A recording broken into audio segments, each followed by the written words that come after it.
Oh, hang on. So we're live now. Okay, thanks. Right, good afternoon, everyone, and welcome to this decision day. I think we'll just go straight into it. Dave, I know you're first up on the revenue budget, but have you had enough after this morning, or are you prepared to go through it again, or would you rather just accept it? What I think probably be easy if I give a very brief outline of both papers, and I mean literally a very brief outline, just so we go through the formal process, as it were. Would that be okay with you, Councillor Fairhurst? Absolutely. So, Yeah. if it's okay, probably easier to do both the revenue and then the capital, and then go back again, go to the decision, if that's okay. Yeah, that's fine. If you go through both of them, then yeah. Right. Thank you very much. So, as has been discussed at the at HASC this morning, the first report is a revenue report in relation to the 22-23 and 23-24 budget. The recommendations are to approve for submission to the Leader in Cabinet for February budget setting, the revised revenue budget for 22-23 as set out in Appendix 1, the summary revenue budget for 23-24 as set out in Appendix 1, and the proposed fees and charges as set out in Appendix 2. So the report basically outlines the position for the wider position for the council from a financial viewpoint going forward into 23-24, and outlines specifically the position for the department. And the most salient point that I would pull out for your consideration is that in light of all of the additional funding that's been put into adult social, particularly adult social care, which amounts to, I think, over £58 million for 23-24, it is still highly likely and it's still highly probable that the department could have a significant further pressure of up to £14 million. Yeah. Despite that, however, particularly within public health, there are no significant issues to raise, other than, I'm sure Simon would urge me to say this, that we don't know what the grant level is, and that in itself creates a risk because we don't know whether we'll be given sufficient funding to cover the Agenda for Change pay award in the NHS. But obviously, if that becomes an issue, that'll be reported to yourself at a later date. So ultimately, the reason for the £14 million or up to £14 million pressure for 23-24 is predominantly a carryover of the forecast pressure that we've got in 22-23 of around about £8 million being the full year effect of that into 23-24. And that's something we've covered in previous monitoring cycles. The other point I would highlight is the proposed increase to the fees and charges, Appendix 2, namely that it's 9.2%. That's our own internal services, what we would charge both self-funders, i.e. people who can afford to pay for their care, have sufficient funds to pay for their care themselves, and or other local authorities or NHS partners. And that 9.2% represents the inflationary uplifts that we're incurring for the services that we purchase on behalf of clients as well. I don't think probably there's a great deal more to say about the report. It's a cyclical annual report. So if it's okay with you, Councillor First, if you've got, well, if you have any questions on that one before I go on to capital, or are you happy to proceed to capital? Just a quick query, Simon, when are you expecting to get notification of what your grant will be? Because it seems very late. Oh, it's incredibly late. So I think one year we got it on the 12th of March. Often it comes in February, which is, and I don't know if there's anything we can do, it is unbelievably late to plan for next year. Now, as Dave says, we expect to have the same amount so we can carry on the contracts, but technically we have no money next year to pay for our contracts, but we wouldn't want to stop the services, so we just carry on knowing something will come through. Okay, well, just let's hope it's enough that comes through. Yeah. Indeed. If not, we will work within reserves and others to make sure that smooth transition should there be a difference. But the Agenda for Change pay is one of the key ones, because if we don't have that included in our budget, the staff in the NHS services have had their Agenda for Change pay lift, and therefore there's a cost pressure, and we have to work with the providers to ensure that's delivered. Yeah, absolutely. Bill, do you have any questions? Or have you asked them all and got the right answers? No, I've got no questions from this morning, no, and from now. I think we were very happy with the excellent forecast work that they've done for the budgets. Good. Jess, Graham normally comes in and says something now. Well, as you know, Councillor Fairhurst, I was presenting on behalf of Graham alongside Dave and Simon this morning.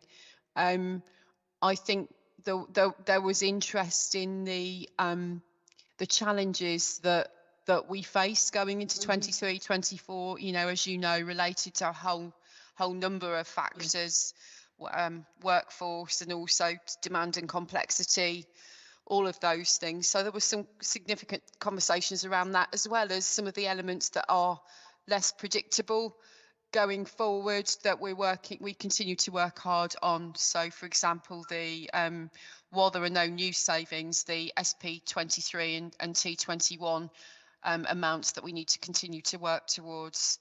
But you know, we discussed those things and said we were optimistic, although you know, needing to keep a close eye on progress in those areas. And so generally speaking, I think you know, there was consensus that what was put forward was a reasonable, you know, a reasonable state for us to move forward with. So yeah, I would say a good discussion this morning at Scrutiny Committee. Super, thank you. Dave, do you want to go on to the capital and then we'll go back? Yeah. Thank you. So the capital report, again, it's a cyclical report that we present this time of year every year, and it's to put forward the capital programme to 24-25.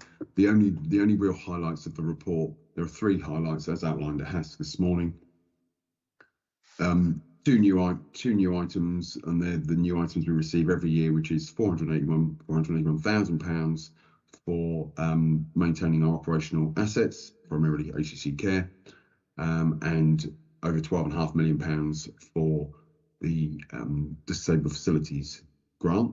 But as I explained this morning, that's just a pass through. We receive it and then we pass it on to the 11 boroughs and districts. The third item was the addition during the year of the Kershaw Centre to be funded from capital receipts of £400,000. Other than that, the capital programme just continues, and we keep with the same programme with extra care for older adults, the supported younger adult supported living programme, and the small amount remaining within the LD transformation programme. Those are the three primary programmes within the the adults capital programme. So those items have been added to the capital programme, and in effect, it's just to approve and note those going forward to the Leader and Cabinet in February for budget setting. Yeah, thank you. Any comments, Councillor Wheeler, Councillor Briggs, Councillor Withers, sorry. No, I'm sure Anne's got a few comments. No, it was covered all very well this morning. I think the only question I didn't ask, which I did think about, was dementia care, because that's going to increase, and every time you put the television on, it says about people with dementia should be funded like people with cancer. So is that ever factored in anywhere in case it all changes, or will we just hope for some money from the government? Well, I think we've done a property review. Just you might apologies stop to go too far. Yeah, this thing is about to give up on me, so I'm going to have to switch in a minute. But anyway, we are planning to open dementia hubs strategically throughout the county, as and when. There's you know, Peter Colnut's looking into it. We are waiting for capital to do it. But once we've got, can anyone hear me? Yeah. Yes we can. Okay, because my screen has gone dead, which is why I'll switch after this. But I'll try and get through the revenue and capital, then switch to another thing. Is that all right? So Yeah. anyway, Yes, of course. Jess, do you have anything to say? Just to comment that, Councillor Briggs, I wonder whether the comments around dementia and cancer are to do with social care reform to an extent, in that it is probably reflecting the elements around client contribution and charging, and because that scheme is delayed as you know, for another couple of years. I think that maybe that issue is sort of part from a national government perspective at the moment. But certainly, demand and complexity wise, we are working with more people who are diagnosed with dementia, and certainly supporting a great deal of those people in the community to keep us as independent as possible with that social care support. So definitely a feature of the additional complexity that we're seeing at the moment. Yeah. No, I was just going to say thank you, Jess. Yeah, Jess, one of the things that is coming up on my radar, I've had 2 families in the last week ask about putting their partners into a care home for dementia because they need respite. Now, I know quite a few of care homes actually don't do respite cases anymore. I just want to know what your feeling on that is. Well, we certainly continue to provide respite for families, and it's an important element of what we do. I think perhaps some providers are still struggling a little, particularly. I mean, I guess there's quite a difficult situation when, for example, there are outbreaks in a home around respite, because respite was a particular issue during COVID as well, in terms of, having a mixture of people coming in and out of the home can sometimes present challenges. And I know, because it is winter, that we have seen an increase perhaps in some of those types of situations, but certainly there are a number of independent sector providers across the county who do provide respite support, and we certainly commission that support for individuals when we need it, because it's an important aspect of preventing people needing to move into 24-hour care more for the long term. So yeah. But certainly, Councillor Willers, if there are any situations where you'd want to talk about individuals, then more than happy to receive information from you and make sure that those constituents get the advice that they need around their relative. Yeah, because looking at private homes at the moment, they were talking about £2,000 a week, which does put people off. And one of them has got his partner is partially blind and deaf. Right. So, it requires a third party to be available at short notice, and those sort of cases don't come easy, do they? No, not at all. So certainly happy to provide some advice on that. If you wanted to email me after the meeting, that would be no problem at all. Thank you. Thank you for that. Right, thank you. Can we very quickly go to the recommendations on page 3? Which is just really to approve submission to the Leader in Cabinet of the revised revenue budget, the summary revenue budget, and the proposed fees and charges. And I'm very happy to approve those. And then if we go to the capital budget, before my machine gives up on me.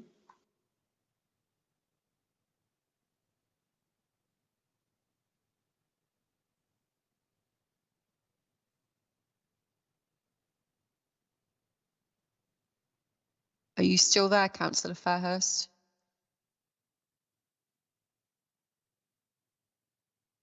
I think we've lost Councillor Fairhurst.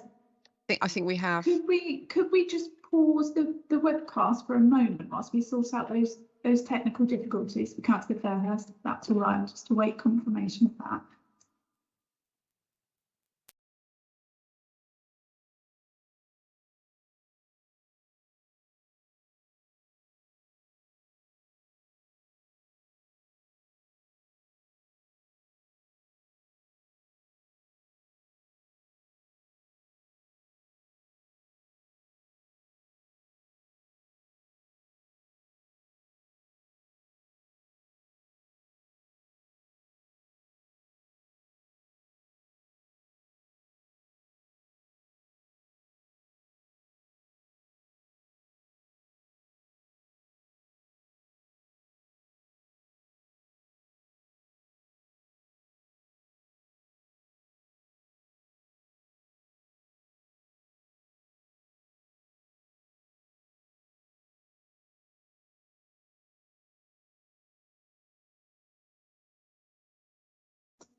Yeah, we've restarted again now. Okay. Sorry for the interruption. I'll just say that I'm very happy to approve the recommendations for the capital programme. So then if we move on to Simon. Yes, Simon? Yes, that's correct. Yeah. So the purpose of the report is to seek approval for grant funding to support the inpatient medical detox unit, which is provided by Inclusion of Midlands Partnership. Just to remind colleagues, we commissioned that on behalf of 19 other local authorities in the southeast of England. And whilst public health per se doesn't have a capital grant, this is a particular piece of work we need to do with the provider to for capital. So we want to have a maximum spend of 100,000 as 268 to be awarded as detailed in the report. Happy to take any questions. Thank you. Was there a time limit for this money to be spent? So yes, this amount of money is for this year. And have they allocated it all to what they're going to spend it on? Yes, they have. Good. And it's really around increasing accessibility for clients with mobility issues. So they have accessible units, but they're going to make more of them. That's good. Councillor Withers, any comment? Because you've been to the unit, haven't you? Yep. No comments at all.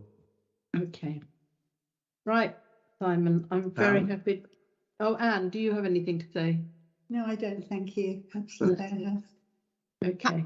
Councillor Fairhurst, do we need to use the statement that was prepared because of apologies if I've got this wrong, in terms of the Councillor Warwick not being able to be here today? Not yet. Not yet. Not yet. Oh, right. No, okay. I've got the statement. Don't worry, we're not there yet. Lovely. Okay, thank We've got one more item before we move to that. Okay. So Simon's very happy to approve, and I hope we've managed to get it all spent before we run out of time. Yes, we have done that as well. Sorry, can I just check, Emma? You've got Councillor Fairhurst on the broadcast approving the revenue budget. Yes. Okay. Yeah, it was beeping at me, but I think it was still on then, Jennifer. Okay. Thank you. Okay. So thank you, Simon. And now we go to the Chief Officer decision. Jess, this must be you, surely. I think we're on to. I think that might be a different agenda from one of your briefings that you're looking at. That's not happening. Okay, we haven't got that one. Right. Oh, well, that makes it even easier. So now we move to the executive member for younger people and health and well-being and health and well-being decision day, and item 4 on the agenda. Unfortunately, the executive member for the portfolio, Councillor Warwick, is unable to be with us today. And in accordance with the process set out in the Constitution, the leader has delegated the decision for me to consider. Okay, so Peter, over to you. Thank you, Councillor Fairhurst. The purpose of this report is to seek approval for making a grant award to the voluntary community sector organisations outlined in this report as part of the Demand Management and Prevention Programme, and specifically seeking approval for the award of grants totalling £86,654 to cover a range of time periods between February 23 and July 2024 as part of the Local Solutions Fund, as detailed in the report. The five grants which have been awarded are part of the Local Solutions Fund, which money we've given over several times, which come to you previously, in terms of it provides that support to local groups in those local areas, and it's very much about establishing new pieces of work and new pieces in new areas. It is not about ongoing funding, and very much when we get that expressions of interest, my officers will work with the applicants to make sure that the application both meets the needs of to reduce and the demand to formal social care as part of that application. Equally, it's very within that process, it ensures that there's clear sustainability planning for the future, as this is a one-off grant, and And the idea is this money is given as a startup grant. It's not continuation funding beyond this current grant award. And to back that up, once they've should they be awarded the award, they will sign a grant agreement which will also state that this is a one-off grant award with no expectation of ongoing funding. Also, those officers who assisted them in the monitoring of those of that application process will then go into having a good understanding of those organisations and the projects. Will go ahead and will engage in the outcome monitoring for that to ensure that they do deliver what they expect to deliver and seek best value from those grant awards. The grant awards today, 4 of them are kind of directly related to carers. Although anyone can apply, the reason we've got a group of organisations come forward is we regularly do seminars with various different various different voluntary sector, community sector organisations. And one of the ones we've done recently is for carers organisations, and as a result, they've kind of applied for lots of for some of the grants, and so that's why there's more than perhaps there is normally in the awards. The first award is the Hatcham Community Association for 14,980, and that grant is to support adults, support families of adults with young adults with learning disabilities in the Basingstoke district, and it's very much about ensuring those the carers of those families have got the right skills, and as that person progresses through their life, to ensure they can maintain their independence as long as possible. The second grant is award to SoCo Music Project for 4,950, which is to support carers again, very much on a wellbeing singing programme. This is a requested activity by carers. This is looking to provide that, as well as providing some sort of respite support, not respite care, but just support to enable people to take those activities. It will also be a hybrid activity. So for those who are unable to make the sessions in person, they can also access them online to make sure they don't lose that connection with the group, which is a lot of what the project is about. The third grant is to seek to award to Princess Royal Trust for Carers, a grant of 29,724, which is close to the maximum limit of its grant of 30,000 per award. This is a grant support up to 100 carers in terms of making sure they get direct support in terms of dealing with increased complexity and need and demands placed on those sort of informal unpaid carers, ensuring that they have specialist support to prevent them from going into crisis, or if they were to go into crisis, to help them, support them through that, to ensure and to try and avoid carer breakdown, which can then lead to increased care needs for that individual who's in terms of the cared for. The fourth grant is for Recapture Life, which is a project around structured independent living skills to support those living with dementia and their carers. Again, this is trying to reduce those skills, building those skills to reduce socialisation and loneliness, but also as independent living skills within the home, recognising that a lot of carers for people with dementia will be male, often of an older age, who may not have those independent living skills, and so it gives them those skills to kind of maintain the home and also give them support with that caring responsibilities. And the final grant is to Happy Healthy Healing Hut, a grant of £16,000, which is an extension in a way of some work of a project we formerly funded out of our Get Going Again grant fund, which was successful in some areas, and now we're seeking to roll it out to 2 new areas of Havant and East Hampshire. And this is very much about doing one-to-one intense support with individuals who are housebound or who are very reluctant to come out of their homes, particularly since COVID. And this is about making sure it's about breaking down those barriers to engagement through very much a therapeutic approach to help boost their confidence, setting those goals to achieve, so they can reintegrate and take a more integrated part in their community to decrease their loneliness and social isolation.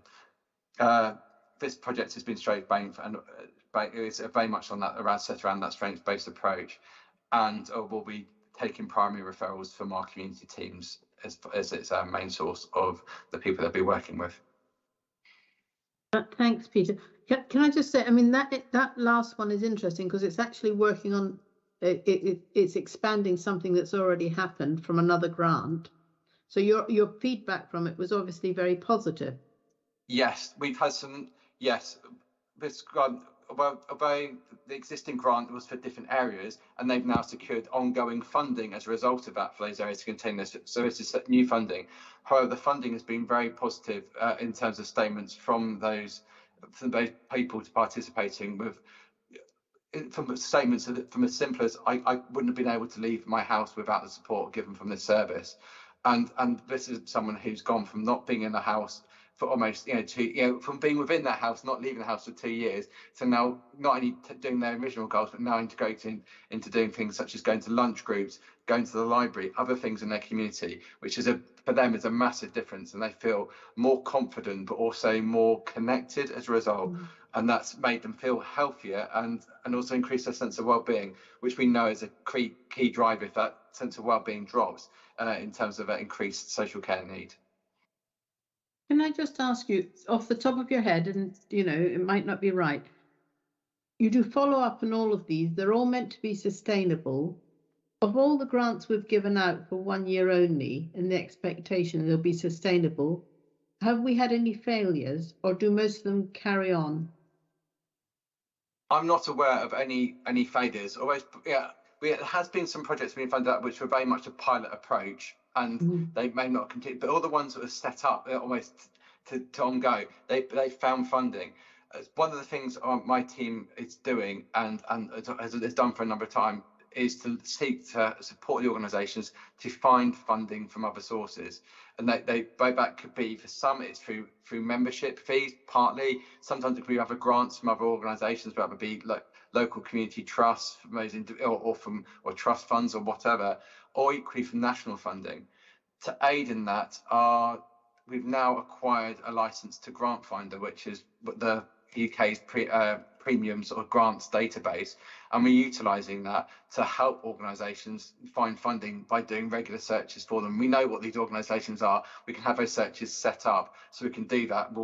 And then we can work with them to kind of make sure they can put forward a successful application.